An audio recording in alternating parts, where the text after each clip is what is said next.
From New York and on the new Hot 97 app, Ebro in the morning. On Hot 97. Hot 97, Laura Stiles, Rosenberg. Ladies and gentlemen, special guest this morning. Drew McIntyre. Yo, give it up for him. WWE's own Drew McIntyre. What's up, man? How are you? Good morning. Thank you for having me. Sorry for the part. I was actually trying to figure out what microphone they had you on. We have a... Let's say you're at Hot 97. You know anything about Hot 97? You guys are great. I mean, we are not nice people. Great I answer. know the tables are kind of low. I just banged my knee. See, now we're getting into, we have furniture issues in here. We have equipment problems. This is a New York City radio station. And by New York City, I mean the old part of New York, not the nice new Manhattan thing you see. Like, we're from thing when times were... It's from yesteryear. We're from yesteryear. You know what I mean? We're like furniture in this Seems town. to be less traffic around here. I like that. It's low-key down here a little bit. Down this side. Yeah. And this time of morning. It is Now- early. Yeah. You guys got a lot of energy for this time in the morning. I like that. Where you from? Scotland. Scotland. Yes. A Scot, man. That's dope. Now, do you get upset when people confuse Scotland and Ireland? No, we're Celtics. It's when you confuse us with the English. Oh, that's the beef. Yeah, that's So the wait, so rivals right there. what is it that most people say? Like, is it very common that people go, oh, accent, I hear you're Irish? Yeah, I usually get Irish or Australian. And people in Scotland hate my accent because they say I sound American. I have like a weird Scottish-American twang, but most Americans don't notice it, just people in Scotland. Well, how long have you been here? Over 12 years now. Well, so I was going to say, so the background on Drew, who, by the way, tonight will have a big spot at Monday Night Raw at the Barclays Center. I think it's a big deal, Monday still Night Raw. Because we're only a month away from WrestleMania. A few tickets left tonight at the Barclays Center. But Drew has a great story because he had an opportunity. He worked his way up the ranks many years ago, like a decade ago, made it to the WWE.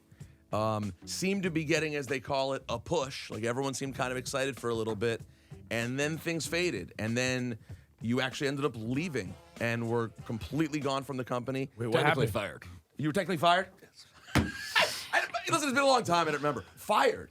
And Wait, then you smacked somebody up backstage. It was not a part of the work. It was you had to give somebody the business. I wish it was more interesting than that, but the true story is I just wasn't giving it my all, and it was a bit of a liability, to be honest, and I deserved to get fired. Really? But the time away was necessary to figure myself up, grow up in the ring and out the ring, and find my way back to WWE and being one of the top guys right now. Wow. and now he's got a match with Brock Lesnar at WrestleMania. So the whole trip all the way back. And then last Brock's week there tonight too. and Brock will be there. And for a few weeks, you were working with probably my closest friend in the wrestling business, MVP. Yes. Another story of a guy who was completely gone from WWE for different reasons. He chose to leave at the time, wasn't happy with how he was being used, went to Japan, wanted to do like the indie, artsy version of his career.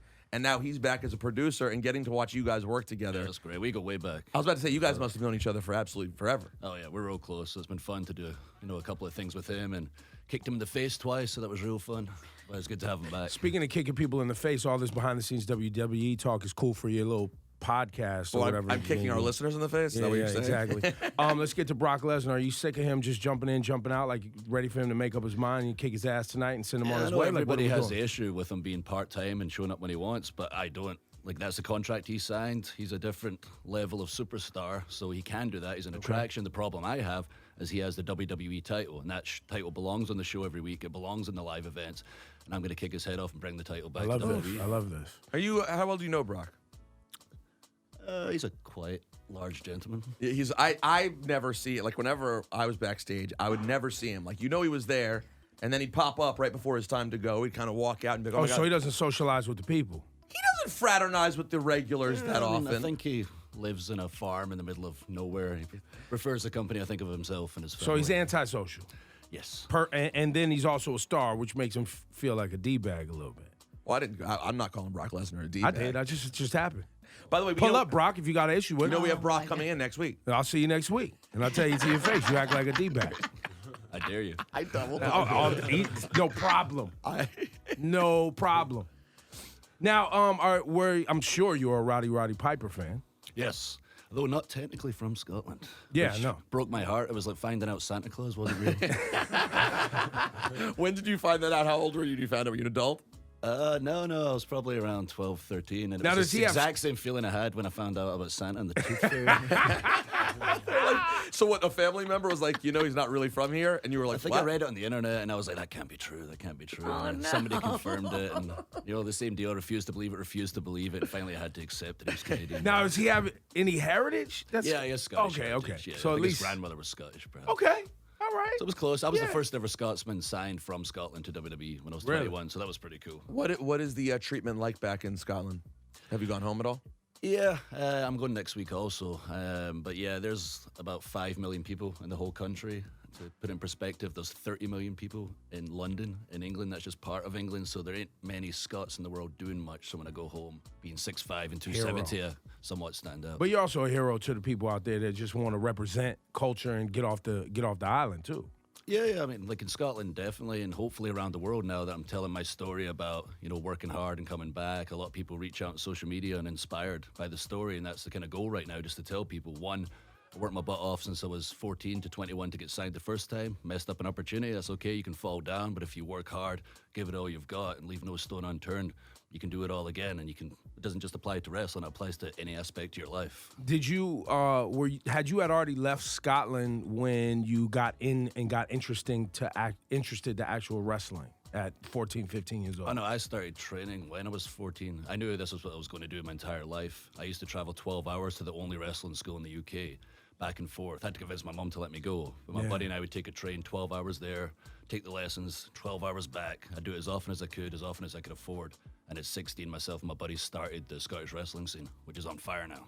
Wow. Really? And there's a big Scottish indie scene that's going on. Yeah, the UK scene's huge right And now. the UK scene. WWE's involved with NXT UK now, but it was really cool to see it come from nothing, and I was one of the kind of original founding fathers, So did you- godfathers of it, to see where it is now. When you were 16 years old and trying to do that, now looking at your parents, did you already know that you were going to become a physical freak, or did they? Was that, or were you already a big dude at 16? Yeah, I mean, I was told, apparently, my nana used to tell me, the doctors said, your brother's going to be pretty tall, but apparently you're going to be abnormally tall, which I was, but I was like 6'5" and barely 200 pounds. So around 16, I started working out real hard and built myself into where I'm at right now. How's the suit shopping at 6'5", 275? Surprising, usually I've got a guy, David Allen, who does most of our stuff. But I just found out recently, my wife and I were in the Hugo Boss outlet. Oh, here we go. Okay. Turns out, for guys of weird body shapes, you can buy off the rack. That's why I'm a Hugo Boss guy, because of that. You can walk in shoulders, you can kind of get a shoulder nice cut. I mean, they got to tailor fits it. all in the right spots as Yeah, well. Right. Yeah, that's how it works. I don't have the gun show, but you know what I mean. I got a shoulder problem. I got a shoulder problem. Well, listen, you can see Drew McIntyre and everyone in WWE tonight, Monday Night Raw at the Barclays Center, just a few weeks from WrestleMania. So Brock's going to be there. Beth Phoenix is coming in to talk about Edge and what's been going on with him. So it's a big episode of Raw tonight. But listen, I think everybody who's a fan of wrestling was really happy to see you at win the Royal Rumble and get this opportunity. I think it's just a cool story. Excuse me for not knowing, because I haven't really watched current wrestling in the last decade. Matter of fact, the last wrestling thing I watched last night was with my 5-year-old. Oh, really? I showed Issa wrestling for the first time. Wow, this is big. And I YouTubed Hulk Hogan, Macho Man, when you had Buster Douglas slide in the ring and do the quick count, and then threw hands with Macho Man. Yeah, the main event. She was like, Supposed to be "Daddy." Tyson. Yeah. It was supposed to be Tyson, right? But he got knocked out. Yep. But do you come out and the pipes ring off? The intro music has the... Oh, the intro music's got the pipes. I feel really bad for my opponents because every time it plays, it just fires me up hearing that Scottish war music. Yeah, there you and go. Well, and kick you the have to, crap out of everybody. I have to imagine that WrestleMania, there's a potential.